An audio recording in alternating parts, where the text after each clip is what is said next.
As we're facing a troubled world and building a new one as we go, holding each other stronger together, standing as a people so bold. Hello, this is People So Bold, your Unitarian Social Action podcast. This week, we have Reverend Julio Torres, Minister of Lewisham Unitarians, board member of the London District, and a strong social activist. He talks to us about Citizens UK, a grassroots alliance of local community groups working together in England and Wales. We will also hear from Olivia Blanning, a community developer at Citizens. Unitarians in London have already had success working with Citizens UK, and we explored the benefits of wider engagement. Yeah. Hi, I am here with Reverend Julio Torres, Minister at Lewisham Unity, and we're going to discuss Citizens UK and social action and the Unitarian movement on a broader scale. So good morning, Julio. Morning. How you doing? I'm all right. How are you? I'm all right, thanks. So you've been active with Citizens since your time at New Unity, correct? Yeah. I had joined New Unity in 2018 and helped out with Citizens UK for about a year, but essentially up until the pandemic happened, and then stopped my involvement with Citizens UK during the pandemic. Have recently got back involved with New Unity and Citizens UK since March, and they're doing a lot of good work, and they're back in full force, I think. Yeah. So for people who might not know, explain what Citizens UK is and how they work. Yeah, so Citizens UK, I would, if I had to make an easy comparison, I would almost compare them to like the General Assembly in terms of their organization of organizations. Just like the General Assembly is a group that has all the congregations of Unitarians. So what it is that Citizens UK is involved with community organizing. So they will have a series of issues that people have spoken about that they want to make change happen, in terms of political, legal involvement type thing. So for example, they were involved with the living wage in London. So people were saying, wages are too low, the minimum wage is not enough to live on. And so they fought for a living wage years ago, and then they were successful in that regard. So what it is they'll get organizations that are passionate for change and social justice on various issues, and they'll come together and bring them together to make things happen. So they're a group led by those most impacted by these issues. So for example, living wage, by workers who are trying to get paid living wage, for the housing and homelessness, those that have had issues with their landlords, or those who are homeless, et cetera, et cetera. So they're a fantastic group, and some of the things that they're doing, for example, London is having a mayoral campaign, the mayoral election. And so what they try to do is influence manifestos and get commitments from politicians to act on certain things within their power, within the scope, and get people on board to make change happen. Change doesn't happen without some amount of political pressure. So the more people involved, the more change can happen. And they're a lovely bunch. They've existed for many years. They started out in East London, and they've grown nationally. So I was, for example, excited so my wife is from Preston up north in Lancashire, and they have a chapter now in Preston, formed a couple of years ago, and maybe in Kent they'll have a Citizens UK chapter. So they move about, and they're making things happen. So New Unity's been involved with them for a couple of years now? How long? I forget exactly how long New Unity's been involved with them. I would say certainly longer than I've been in this country. So I would say at least 7 years. Various members of New Unity have been a part to help out with things. They were part of the Hackney and Islington group in East London, but now supporting North London due to just Citizens UK bureaucracy. They've helped out with the mental health campaign, the housing campaign. So they've been very powerful. Citizens UK doesn't require that everyone in the congregation does activity regarding, but a few key committed members to keep things going. So some people could take a break, some people could be very active in some things. And New Unity, I think at some point had something like 7 of its members very into Citizens UK, and everyone else kind of giving support. And there are other advantages too about being involved with, specifically with New Unity. I mean, I remember that they were holding meetings there, I think, and it does help with community engagement. I mean, as far as getting people through the door and and you're meeting a different layer of your community, maybe that you might not regularly be involved with on a day-to-day level. Well, exactly, and that's one of the strengths of Join the Citizens UK. It's they have like three major things that they suggest for any faith group that wants to join any faith-based organization.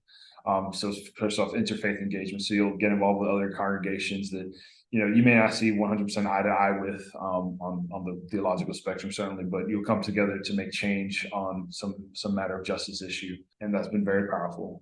And in a lot of ways, they help with youth development and just leadership development for all ages. So, and they're good about hosting training. So, for example, I was part of a 7-hour training at the end of July for North London, and they have people from the Anna Ford Center dealing with mental health for all spectrum of ages, especially children. There was a member of Church of England there. There was some food banks that were there. I was joining on behalf of New Unity. So you get involved with all manner of community, for a larger group than even just say your locality, because for example, North London is a big group, Preston could cover like, for example, 10 square miles. So you meet people from all over the community, just making connections, and sometimes those are very fruitful, so for example, in New Unity, people will talk about various levels of volunteering. So I would recommend as another way to go about is, recommend one of the food banks that are part of Citizens UK, for example. So, we're helping out on all manner of things along with social justice. And, have various people that have, so for example, East London with the living wage campaign, there was one group over by the Excel Center doing things. So if someone, for example, lived by the Excel Center was having some issues, they may be able to join that group as well as, say, for example, their local congregation. And then, rally along that regard. There was unions that were part of that group. So you get involved with all manner of, like some of the education centers, like they have primary schools, universities, they have hospitals, various people from all walks of life that just want, change to happen. They can't do it by themselves. I mean, that's a great example of how, that working together. And there are so many smaller congregations around the country, and even in London. I mean, we do have some of the larger congregations here, but for example, you and I are right now sitting at Lewisham Unity, which is a small but mighty congregation.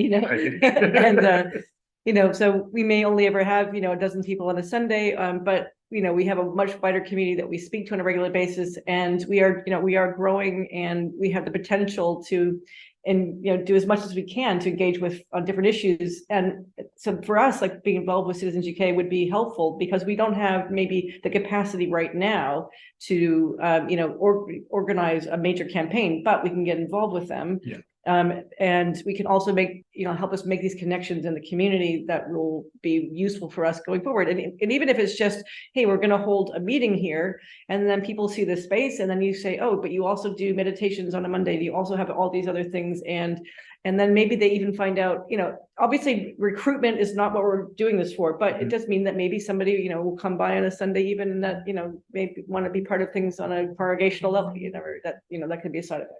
Well, exactly. I mean, because you have some people that'll join a Unitarian congregation strictly for the social justice stuff, and whether they become members or not is a different story, but they'll be active as if they were members. Right.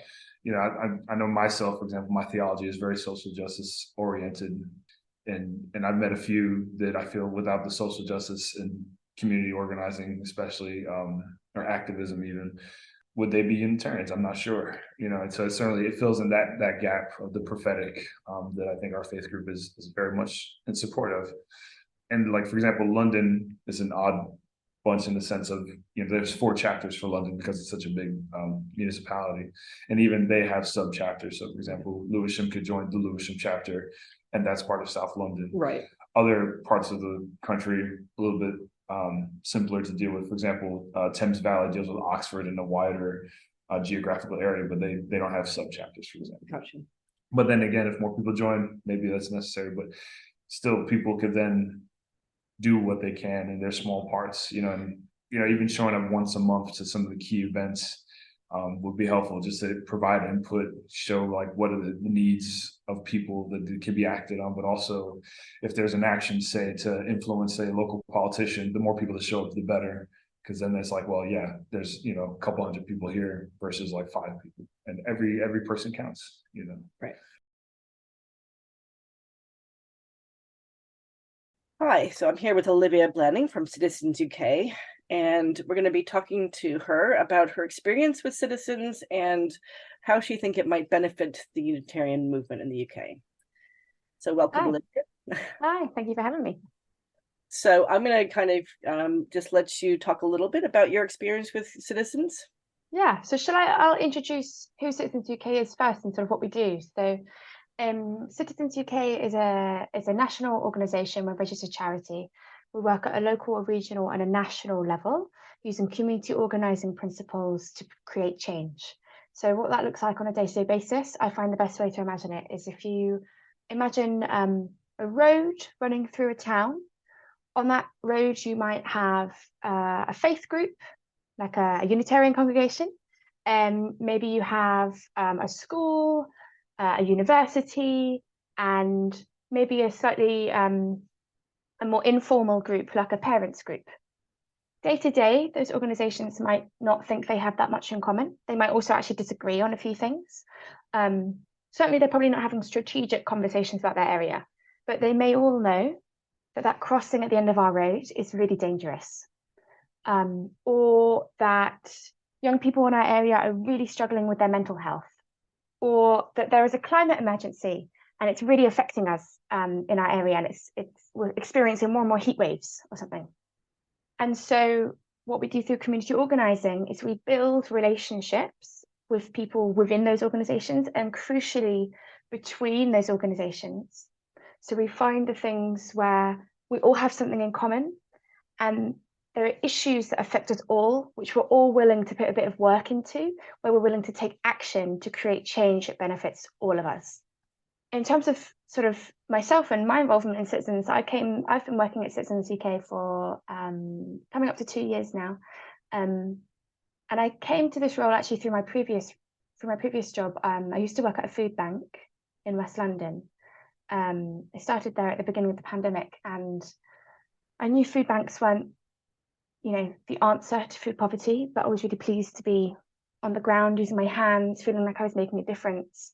But the longer I stayed there, the more it was so clear to me that actually, although the pandemic had really exacerbated the reasons that were bringing people to the food bank, those reasons themselves had been around for many, many years. And I would have heartbreaking conversations with, a single mum with 3 kids whose benefits entitlement is capped, and she can't afford childcare and therefore can't get into work. Or people who were in work, but they were on a 0-hours contract being paid the minimum wage and couldn't make ends meet on that. And all I could say was, I'm so sorry, come back next week. And it made me feel powerless. It made me feel kind of pretty useless, to be honest, and that all I was doing was just perpetuating this cycle. And so I started to try and explore, what are the ways that we can change those systems and those structures in place that push people towards those emergency systems and that sort of charity, right? And that's exactly what community organizing does. That's exactly what Citizens UK does, right? Is we build teams of people who are angry about injustice that they're seeing and who are willing to take action to change those policies and those structures and those systems. And do you have experience, or have you seen experience of faith groups working with citizens? Yeah, absolutely. We work with a lot of faith groups. In fact, a lot of our work, certainly our foundings in East London was born out of a lot of churches in East London. So yeah, I think often we have a strong basis in working in faith groups. I think often actually our faith is one of the drivers in this, our way of seeing this world and feeling a responsibility over it, that we're stewards of this world and that we should make it a good and fair place for everyone, trying to make it as close as we can to, the fullest life that they can.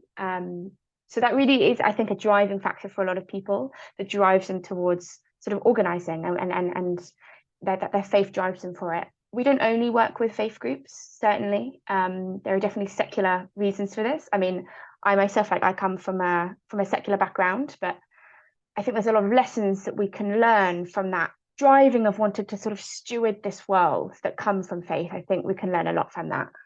No, that makes sense. And also, I guess the other aspect would be the different types of organizations that you work with. I mean, does it matter if the numbers are small, if a group is small, or do they only see a benefit if they have, large numbers? I mean, I know the answer probably is going to be no to that, but if you could explain though, just how you can leverage your own organization to help smaller groups make a difference. Absolutely. I mean, what's the phrase? From the smallest seed grows the mighty oak. Yeah, I mean, certainly there are advantages to working with big organizations, as there always are. But I mean, I think actually some of our strongest work has come with working with small organizations. And for me, the opportunity with community organizing is development of an organization, right? So I'll give you an example. I'll tell you a story. There was a leader that we were working with in Hackney. Her name is Keisha. Keisha was working with my colleague Froy, actually. She attended a church in Stamford Hill called St Andrew's N16. It was quite a small congregation, had I think about, at the time, about 14 people turning up on a Sunday. Keisha had explicitly said to the vicar there, I don't want to get involved in the running of the church. I'm too busy. I've got my daughters. I've got my work. I don't want to get involved. And then something happened. Keisha found out that a COVID testing centre was going to be opened up right next to her council estate. I mean, literally, like you would open someone's front door and the testing centre would be right there. And she was so outraged by this. And she very quickly managed to get a petition of 130 signatures from the estate to stop this from happening. They organised, they took action on the council. We sort of skilled them up, did a bit of organising training. We did a bit of research into finding a new possible site for that testing centre, which was more appropriate. Negotiated with the council, and the council agreed, and they moved that testing centre. Keisha then thought, well, what do I want to do with these skills, right? Like, I've won something, I've done something, I'm capable of it. What else do I want to do? And she thought, I want to do this for the church. I want to bring these skills into the life of my church because it's done so much for me. And I want this church to flourish and get bigger. And over the course of about probably a year, so they started running these messy churches, like all age church, once a month on a Sunday. That now has come up into twice a month because it's become very popular. And they now have on Sunday on average like 40 to 50 people. And that's in the space of a year, they've really grown their congregation, right? So for me, the opportunities of organising, yes, it's about the change that we make in the world. Yes, it's about our faith or our sort of moral guidings, telling us how to make the world a better place externally. But it's even more so about how do we develop our own organisation, our own congregation? How do we grow and nourish that? Because for me, right, sort of theory of change is that we need those strong community institutions in order to hold the power holders to account. We need to have flourishing churches and charities and community groups, so that, you know, when our government or when our councils or when the market does something, we can hold them to account. That was Olivia Blanning of Citizens UK. If you would like more information about Citizens UK, please go to their website at www.citizensuk.org. People So Bold is a production of the General Assembly of Unitarian and Free Christian Churches. Standing as people so bold, walking into the unknown. Whatever will come, we know we're ready for the changes. It's darkest before the